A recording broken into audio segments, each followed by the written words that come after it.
Hi, welcome to DittDott. My name is Amanda. Tonight, I am taking one of those dishes that sounds like fancy and complicated, and we're gonna just make a simple version of it. So it's a dish that you can put on your menu and not save it just for super special occasions. Let's get started. So I started a very large pot to boil. You need use your biggest pot for the manicotti noodles. And previously I already sauteed down a yellow onion, and I will tell you about that process right now. Caramelized onions is optional, but I highly recommend it for this dish. Take a very large white or yellow onion and chop it up into small dices. Then I took about 4 cloves of garlic. I crushed them, which made it easier to peel, and then run my knife over back and forth until you get a nice fine dice. In a cast iron skillet or whatever skillet you prefer, I add about a tablespoon of butter and some olive oil mixed together and start cooking the onions on low. About halfway through the cooking time, I added in the garlic and just stirred every once in a while. This took about 15 minutes. This is sped up by a factor of 30, and it's just kind of cool to watch the onions cook down and caramelize. So truthfully, caramelizing the onion is the thing that's going to take the longest, and you can leave the onion out. Substitute in mushrooms, which would just cook up a lot faster. You could also add mushrooms. I kind of went back and forth whether I wanted mushrooms tonight, and I decided to leave them out. You could use frozen spinach that you microwave and just make sure you drain really well. But I bought this really big thing of fresh spinach, so I'm just going to go ahead and give it a quick chop. And in the same skillet that I sauteed those onions, that my cast iron skillet, doesn't have to be, I just love my cast iron, I'm going to saute some spinach. Now, keep in mind, fresh spinach cooks way down. So you need a lot more than you think you're gonna need, and it will cook down to an insanely small amount of spinach. So I'm just, like I said, just give this a rough chop. In the onions, I also sauteed some garlic. So if you are not gonna do the onions, you might want to quickly saute some garlic up with the spinach. But let's do one more handful. Like any time that I do something that requires a stuffing, because I don't cook with recipes and we just jump right in, I usually try to overshoot so that I have extra stuffing, and then you can let your creative process use the leftovers for like fun things. So let's come over here and saute up the spinach.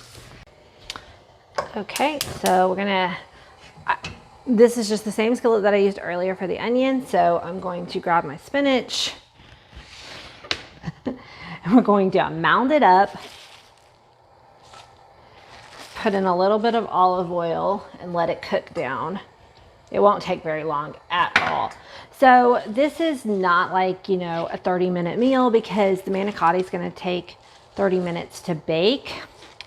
But this is a meal that, with the shortcuts that we're using, you could do on a Friday night or on a weekend, on just a night where you have just a little bit extra time. But it's still not a super complicated dinner. We're just gonna kind of let this, and then we'll carefully kind of work it through. I got my water boiling, and I just really adore caramelized onions. These only took 15 minutes to make. So I'm just gonna let this cook, and then we will reconvene. Okay, so that was actually like just 30 seconds ago, and it's already mostly cooked down. I'm gonna turn it to low and add some salt, quite liberally. I like a lot of salt on my spinach, and a little bit of pepper. And then we will put this over here in with our onions. I need something to touch this with. I love my little silicone claws. All done. Let's turn that off. Reach back over there. So my water is now up to a very rapid boil. So I'm going to carefully pull out these manicotti trays and hope that none of them are broken because I didn't buy extra. Yay! They look like they're all good. We're going to carefully drop these down into the boiling water, and I'm going to kind of undercook them a little bit at 7 minutes. It says 7 to 9, but I'm going to go for the lower because we're going to bake them and then they'll finish cooking in the oven. And very importantly, give them a quick stir so they don't stick to the bottom of the pot. So now let's get to mixing our insides. I'm going to use canned chicken meat tonight. So a lot of times manicotti is actually a vegetarian dish, but I wanted to add a little bit of protein. And so to make it quick, I have this really good chicken breast. I like this organic, Simply Organic Truth. This is like a Kroger brand because it's only chicken breast, water, and salt. So it is higher in sodium. So if you need to watch your sodium, this, may not be something that you want to use, but I like that it doesn't have any other preservatives. I got out 2 cans, but honestly, I think I'm just going to use 1. Just have a little extra chicken in there. So I'm going to just open it and drain it, and we'll add it to our onions and our spinach. So last week, I'm so excited. I got to finally meet up with one of my YouTube friends. Her name is Joy Ross, and I know several of y'all came over from her channel last week. And so, hi, I appreciate if you're friends or followers of Joy. We've actually been chatting back and forth for several months. You know what? That really isn't that much chicken, so I am going to go ahead and do the second hand. We have been chatting back and forth for a long time, but due to the pandemic, we just haven't really met up. But we finally decided to get together, and we did a video of shopping at Michael's Arts and Crafts store. And for my followers who don't know who Joy Ross is, Joy Ross is she's been on YouTube for quite a while. She is a totally blind YouTuber, and she talks about how it is living with total blindness. She's super amazing. And she films, and unless she gets help, like I helped her the other day when we were doing this adventure together. But normally she films her own content and she edits everything totally blind. She is just phenomenal. So definitely go check out her channel. We're gonna get together again later this week. So by the time this video, I don't know, like the whole filming and when things happen, I'm still kind of learning the mental gymnastics of that. We kind of are talking about perhaps doing a collab. She doesn't love cooking, but we are kind of talking about that because that would be so much fun. Obviously, I love teaching people how to cook. So the fact that she, isn't a very comfortable cook, I love that. And I want to see if we can find something that she would love to make. Okay, guys, y'all are probably wondering, Amanda, what's wrong with you? Why do you have cottage cheese? Okay, traditionally, you're going to use ricotta cheese. I personally don't really love ricotta cheese. So I'm all about cooking for your taste. I grew up with cottage cheese in my Italian dishes. So if you are, got Italian heritage, please forgive me and please understand that, everyone's going to do their own thing. So I'm going to add cottage cheese. If you don't like ricotta cheese, try this out. You might like it better. And if you love ricotta cheese, use ricotta cheese in this recipe. I'm going to use quite a bit of that.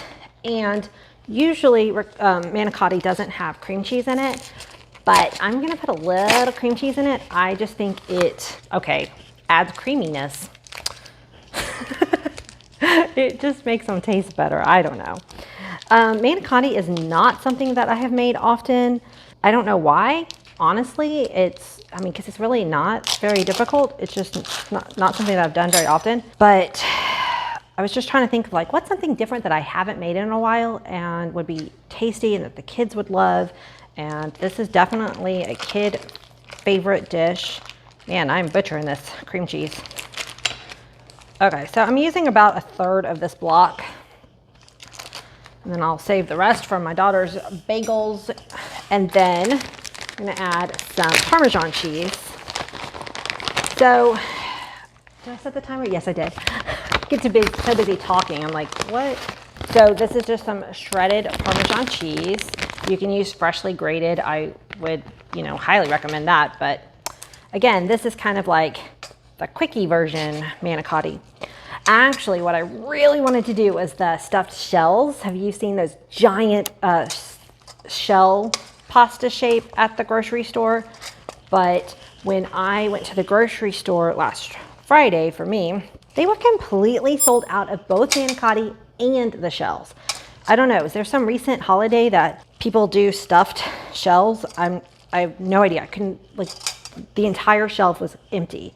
So today I ran back out to the store. Whoops, I usually don't do. I am the queen of changing my meal plan around. I usually only shop once per week, but I really wanted to do this, guys, for y'all. So I did go back out to the store and buy some manicotti shells. Well, I was gonna do the stuffed shells, but again, they were still sold out, but at least they had the manicotti on the shelf. And I did consider doing some homemade pasta because I would like to do that again. My very first YouTube video was homemade raviolis. Don't go watch it. I didn't know what editing was, and so it's like an hour long, and while I understand that I talk a lot, that was a little bit ridiculous. So I do want to do fresh pasta again one of these days. Okay, let's give this a taste. It looks delicious. I'll show it to you here in a second. Oh, and our pasta is done, so looks good. I drained them, and I'm going to just put a tiny bit of oil and kind of toss them so they just don't stick together. They're super hot right now, but as they cool down, I don't want them to stick. You can tell just by looking at them and feeling them, they're still al dente. I have my oven preheating to 400 degrees, and I have a Ziploc bag. This thing I call my helping hands in the kitchen, and it helps hold a Ziploc bag. I will put a link to this thing in the description box. I'm laughing because it's the first video that I did as a YouTube short. I was amazed that it got so many views. I just randomly one night was like, hey, look at this cool thing. Anyway, if you've got like cake decorating tools, you can use whatever those bags are called, you know, the special pastry bags probably, which I do have because my daughter loves to bake. But a Ziploc bag will work perfectly. Oh gosh, it smells amazing. I thought I made extra stuffing, but honestly, I probably made just the right amount. Gotta taste what falls on the counter. So I'm gonna try to squeeze out as much air as I can. It'd probably have been better to do half of this at a time, but go big or go home. All right. Now, because there's big chunks in here because of the chicken and the onions, you're gonna need to have a fairly decent size hole. And, oh, whoops, gotta put some tomato sauce. So I'm just using a pre-bought jar of sauce. And we're gonna put down half of it down on the bottom. Yummy, yummy, yummy. And then we're gonna oh gosh, seriously. I should have only done half at a time, like I said. We're going to stuff from one side of the shell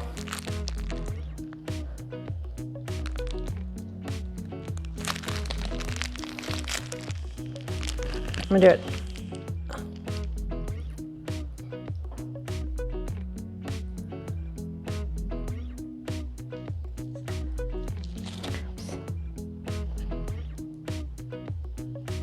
Okay, this isn't working. The chicken is making everything block up. So, well, it is working. It's about half full. Okay, okay. Don't give up on yourself too fast.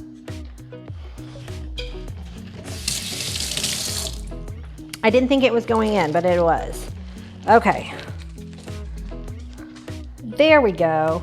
And my noodles have cooled down. They cooled down pretty quickly. All right, see, we got it full. Okay, it's a little bit messier than I thought. Again, like I said, it's been a long time since I've done this, but we'll make it work. We'll make it work. So one thing I like to do about my channel is keep it real. A lot of times, like I like to try brand new things to me, like my tamale one. I'd never cooked tamales before. Manicotti, I've cooked, it's just been a while.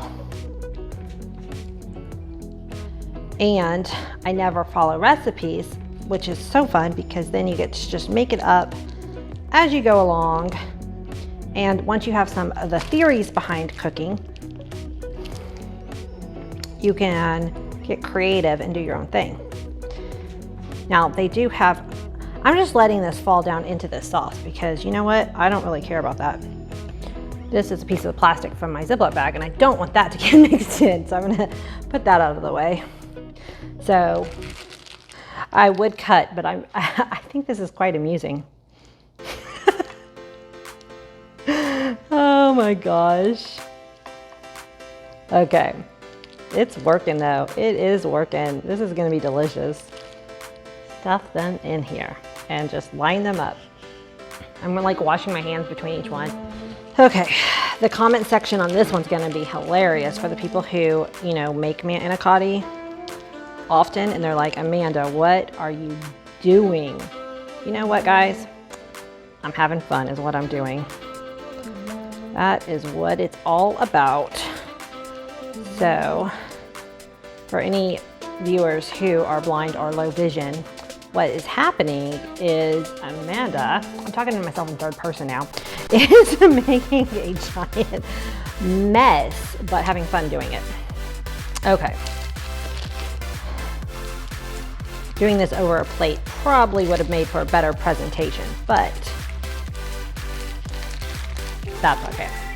All right, I'm gonna go ahead and cut and fill up more of these.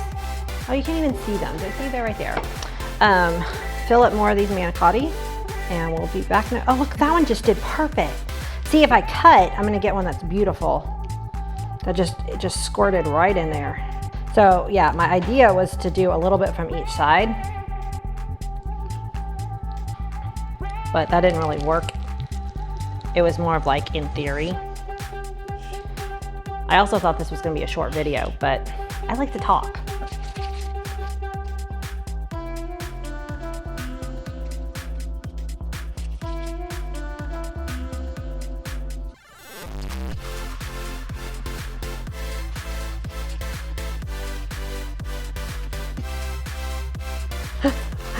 Oh my gosh, what a mess. The reason why I wanted to make sure I undercooked the pasta is so that it would be firm to hold at this stage. If these had been overcooked pasta right now, this would be so much harder. But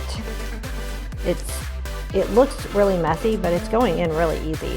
I'm quite satisfied. And don't worry, I cleaned my counter before I started cooking, so I'm not worried about that. Okay, I'm gonna do one more. And look, I had pretty much just the right amount of stuffing this time. I won't be able to do something creative. A lot of times I'll turn leftover stuffing into, like, put it in mashed potatoes for a croquette, or put it in a wonton. I don't know. I like to get creative with leftover stuffing. A little bit more. Ah, it's going everywhere. Now, normally you'd want just one pretty elegant line, but I was gonna get these all in one casserole dish. So now I'm gonna top the rest. Hi, Watson. I don't know if y'all have met my dog, my pug Watson. He's on cleanup crew. He's checking to see down at my feet if I missed anything. I'm gonna put some more Parmesan on top of this. We're gonna pop this in the oven and let it bake for about 30 minutes. And then we will give it a good taste. I cannot wait to plate this up and give this a taste for you guys. So I gotta say, while it was cooking, I was thinking back. And my first instinct when everything started to go wrong was like, oh no, stop filming, oh no. But you know, you can see a perfect recipe on a ton of YouTube channels. I want to show you what to do when things don't go quite as planned, because there's usually a way to fix it. And I mean, come on, come on. All right, so we will give this a taste. Okay, I ran out in the garden and grabbed a little sprig of basil because, you know, gotta make it fancy, right? All right, let's give this a taste. Oh, I haven't had manicotti in so long. Probably should let it cool, but what fun is that?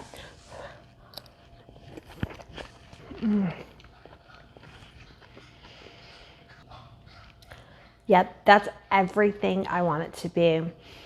The canned chicken tastes perfectly fine in a casserole dish like this. I got a bite of the chicken. I had some of that caramelized onion, and the creaminess from the cheese, and the clickety click of Watson's nails. No, I'm just kidding.